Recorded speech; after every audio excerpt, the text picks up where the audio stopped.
அர்த்தராத்திரி அழகிய மலையில் இரவு பகலாக கடும் தவம் செய்து வானர கேசரி கேசரி மனைவி தாயும் ஆகினார்.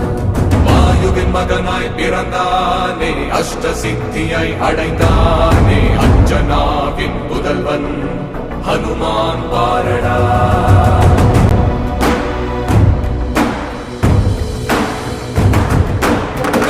விடிந்தவுடன் பசியும் எடுத்ததே, சூரியன் தனியாய் கண்ணில் தெரிந்ததே, அடடா அதையும் ருசித்திட ஹனுமான் அருகில் நெருங்கினார். பூமியும் அதனால் இருளாக உலகம் பயந்ததே மாவா.